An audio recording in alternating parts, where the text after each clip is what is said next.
और muscular system का clear हो गया आपको, बोन्स और मसल से बना होता है। इसका काम क्या होता है, जो हमारी बॉडी में डेलिकेट ऑर्गन्स होते हैं, डेलिकेट मतलब नाजुक, जो हमारे शरीर के अंदर बिल्कुल नाजुक से ऑर्गन होते हैं, उनको प्रोटेक्ट करता है और हमें मोमेंट में हेल्प करता है। एक बार के लिए सोचिए कि अगर आपकी बॉडी में बोन्स नहीं होती तो आप क्या स्ट्रेट खड़े हो सकते थे? बिल्कुल नहीं। तो आपको याद रखना है प्रोटेक्शन एंड मोमेंट, दो पार्ट। सर्कुलेटरी सिस्टम बना होता है ब्लड जो सर्कुलेट करता है, ब्लड वेसल्स जो उसे लेकर जाती हैं, लिम्फ एंड हार्ट। ठीक है, blood vessels, blood, lymph and heart present है। अब फंक्शन क्या है इस सर्कुलेटरी सिस्टम का? क्या आप जब खाना खाते हो तो आपकी हर एक बॉडी पार्ट तक रोटी जाती है सीधी?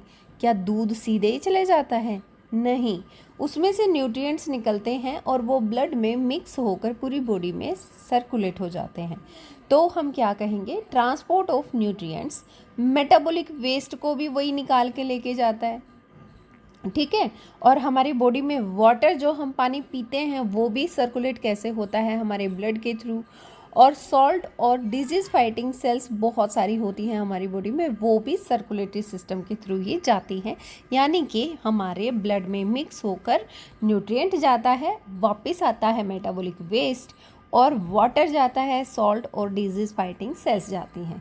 क्लियर हो गया? सर्कुलेटरी सिस्टम अगर इस तरह से, अगर मान लो मैंने इनको, हार्ट को और ब्लड वेसल्स को यहाँ से हटा दिया और मैं पूछूं कि ये कौन सा सिस्टम है, तो आप लिखेंगे सर्कुलेटरी सिस्टम। आप कहीं पे भी लाइन लगा के लिखेंगे ब्लड वेसल्स, और यहाँ पे ये जो हार्ट दिख रहा है इसको भी लिख देंगे साथ में।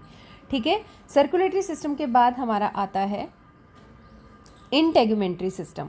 इंटेगुमेंट्री सिस्टम में क्या है? स्किन। या आपसे पूछा जाए कि स्किन कौन से सिस्टम का पार्ट है, तो आप बोलेंगे इंटेगुमेंट्री। अब ये स्किन क्या काम करती है?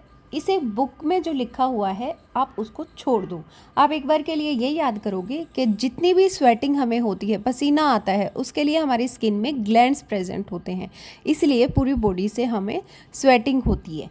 ठीक है, बैक्टीरिया और इंजरी से भी हमें कौन बचाता है? हमारा इंटेगुमेंट्री सिस्टम, मतलब ये प्रोटेक्टिव जो स्किन है बाहर हमारी बॉडी के, यही बचाती है।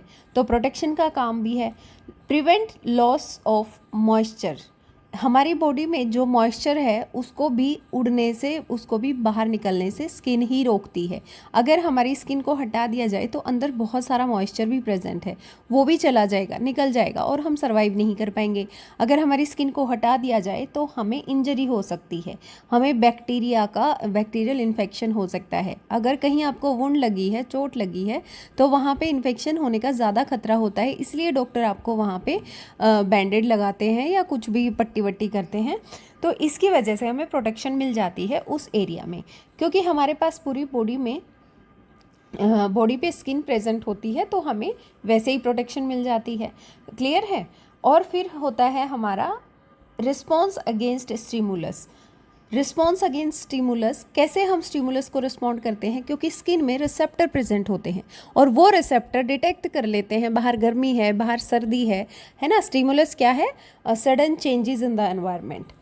फिर है बॉडी हीट रेगुलेशन। अगर आपकी बॉडी में बहुत ज़्यादा हीट आ रही है, मतलब सपोज आपको बुखार हो रहा है, तो आपको डॉक्टर बोलेंगे कि ठंडे पानी से नहा लो या बर्फ़ की पट्टियाँ रख लो अपने सिर पे। ठीक है, उससे भी कंट्रोल हो जाता है।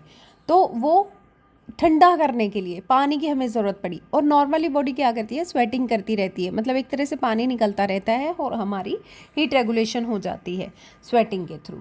ठीक है, तो हमें पता है कि स्किन कौन से सिस्टम का पार्ट है? इंटेगुमेंट्री सिस्टम का। क्या काम है इसका? Protection against injury, bacteria, loss of moisture prevent होता है, रिसेप्टर्स प्रेजेंट होते हैं। जिस चीज़ पे मैं प्रेशर डाल रही हूँ उसको ध्यान से लर्न करो और उसको पेपर में ज़रूर लिखना। बॉडी हीट रेगुलेशन भी यही करता है। सर्कुलेटरी सिस्टम में क्या है? Blood, blood vessels, lymph and heart. इसका काम क्या होता है? Transport of nutrients, metabolic waste, water, salt and disease fighting cells. Skeletal and muscular system में क्या होता है? बोन्स और मसल्स होती हैं। इसका फंक्शन क्या है? Protection of delicate body organs and movement. अगर हमारा ये सिस्टम नहीं होता तो हम मूव नहीं कर पाते। नेक्स्ट है एंडोक्राइन सिस्टम। एंडोक्राइन सिस्टम क्या है भाई? हमारी बॉडी में ऐसे ऐसे ग्लैंड प्रेजेंट हैं जिससे कि हॉर्मोन्स रिलीज होते हैं। हमें गुस्सा आता है तो भी कोई हार्मोन रिलीज हो रहा होता है और वो हमारी बॉडी के लिए अच्छा नहीं होता। हम हंसते हैं तो भी हार्मोन्स रिलीज होते हैं, हम खुश होते हैं तो भी, मतलब हमारी बॉडी में जो ग्लैंड्स होते हैं, ग्लैंड थायराइड ग्लैंड और गोनेड्स भी मेल और फीमेल में अलग तरह के ग्लैंड्स होते हैं। ठीक है, पिट्यूटरी ग्लैंड कहाँ होता है? ये रहा ब्रेन में, बिल्कुल एक छोटा सा ग्लैंड है और ये ब्रेन में होता है। ये ही लगभग पूरी बॉडी के ऑर्गन्स को कंट्रोल करता है। एड्रिनल ग्लैंड कहाँ होता है? ये आपके किडनी के ऊपर, मतलब एक टोपी सी पहना रखी है, ये समझ लो, वहाँ पे एड्रिनल ग्लैंड होता है। थायराइड ग्लैंड हमारे गले में होता है। अगर थायराइड, हम आयोडीन की कमी रखेंगे हमारी बॉडी में तो थायराइड ग्लैंड में दिक्कत हो जाएगी और हमें गॉइटर हो जाएगा। ये भी हमने लर्न किया था। ठीक है, गोनेड्स का स्पेशल से रोल आपको अभी पता करने की ज़रूरत है नहीं। ठीक है, फिर है इनका काम क्या है, इन हॉर्मोन्स का काम क्या है? ये मतलब एंडोक्राइन सिस्टम का पार्ट है हार्मोन प्रोडक्शन होना, और ये हमारे बॉडी की फंक्शनिंग को कंट्रोल करते हैं। ठीक है, हमें बिहेवियरल चेंजेस होते हैं, कुछ हार्मोन ऐसे होते हैं कि सडनली जब हम किसी खतरे में होते हैं तो बॉडी रिलीज़ करती है। इस तरह से बहुत सारे इंटरेस्टिंग फंक्शंस हैं, वो हम बाद में करेंगे जब आपके लेवल में आ जाएंगे। ठीक है, एक्सक्रीटरी सिस्टम में क्या है?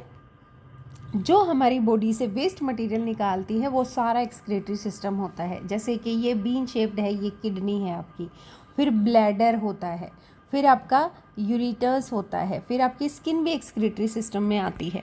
तो इससे एक चीज़ तो क्लियर हो गई, अगर आपसे अकेले स्किन का पूछा जाए कि कौन कौन से सिस्टम का ये पार्ट है तो आप एक्सक्रीटरी सिस्टम भी बोलोगे, क्योंकि स्वेटिंग भी तो एक्सक्रीट हो रही है, उसमें भी तो वेस्ट मटेरियल निकल रहा है बॉडी से, है ना। और फिर हमारा एक्सक्रीटरी सिस्टम और इंटेगुमेंट्री सिस्टम, दोनों का ये पार्ट है।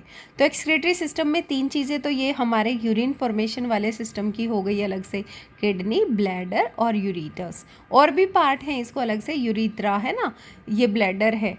तो मतलब क्या है कि हमें इनको ही मेन इम्पोर्टेंस देनी है जो पार्ट हमें दे रखे हैं। फिर इसमें कैसे हम लिखेंगे कि काम क्या है? वेस्ट को निकालना, removal of waste from the body, है ना। दूसरा है control water and salt balance. हमारे जो बॉडी से यूरिन निकलता है उसमें आयंस भी निकलते हैं, है ना। तो वो क्या करता है, एक्सक्रीटरी सिस्टम, हमारी किडनी जो है वो एब्जॉर्ब कर लेती है सॉल्ट्स को वापस। ओके, फिर है डाइजेस्टिव सिस्टम। हम खाना अपने मुंह में लेके जाते हैं, उसके बाद एक फूड पाइप है, ये दिख रही है यहाँ पे, इसोफेगस इसको बोलते हैं, ये वाली पाइप। फिर ये स्टमक में जाता है, ये रहा। फिर लीवर होता है जो डाइजेस्टिव जूसेस सिक्रेट करता है। फिर पेनक्रियास होती है यहाँ नीचे, लीफ लाइक स्ट्रक्चर होता है, उससे भी जूसेस निकलते हैं जो अलग अलग चीज़ों को डाइजेस्ट करने में हेल्प करते हैं।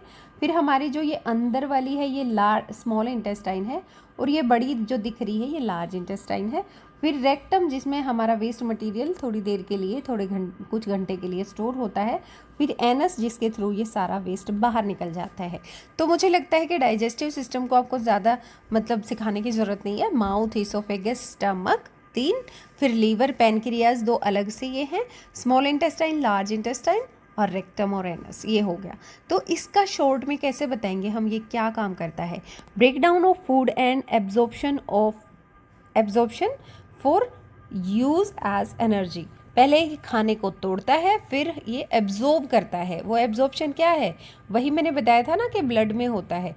ये देखिए नर्वस सिस्टम ऐसा होता है। अगर मैं इसको छुपा लूँ और आपसे पूछा जाए ये कौन सा सिस्टम है, तो आपको पता है यहाँ पे दिख रहा है ब्रेन, ये पार्ट, फिर ये दिख रही है आपकी स्पाइनल कॉर्ड, और ये दिख रही है आपकी नर्व्स। तो ये आपका नर्वस सिस्टम है। ठीक है, नर्वस सिस्टम में क्या क्या आता है? ब्रेन, नर्व्स, स्पाइनल कॉर्ड, यही मैंने बताया आपको। ये फंक्शन ये देख लिए, अच्छे से ऐसे दिखेगा। ठीक है, इसका फंक्शन क्या है? Control of body activity and reaction to stimuli. Stimuli क्या होता है? Change in the surrounding environment. Body activities को भी ये कंट्रोल करता है ना। उसके बाद आता है आपका रेस्पिरेटरी सिस्टम। इस तरह से अगर आपके 2 ये फेफड़ी दिखाई दें, इनको बोलते हैं लंग्स। ठीक है, ये वाले ये होते हैं लंग्स। तो जो आपकी नोज़ से ऐसे आके और यहीं पे ख़त्म हो जाता है, मतलब आपकी सांस लेने वाली चीज़ को ये दिखा रहे हैं। मतलब कि nose, pharynx, larynx, trachea and lungs, ये सारा क्या होता है आपका रेस्पिरेटरी सिस्टम के पार्ट। ठीक है, ट्रैकिया जो बड़ी वाली ट्यूब है इसको, और फिर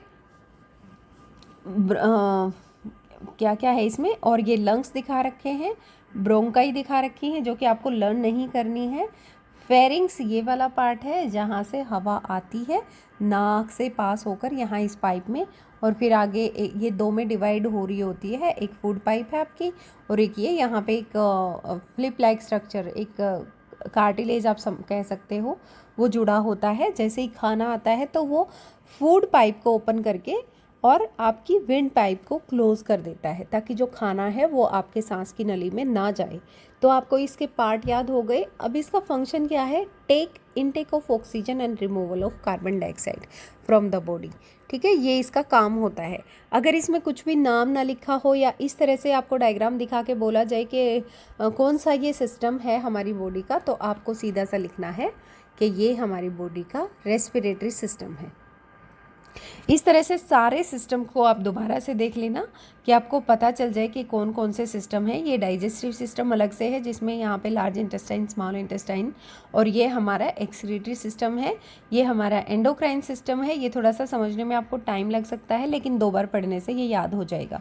आई होप आपको ये वीडियो अच्छी लगी होगी। Thank you for watching life science cafe.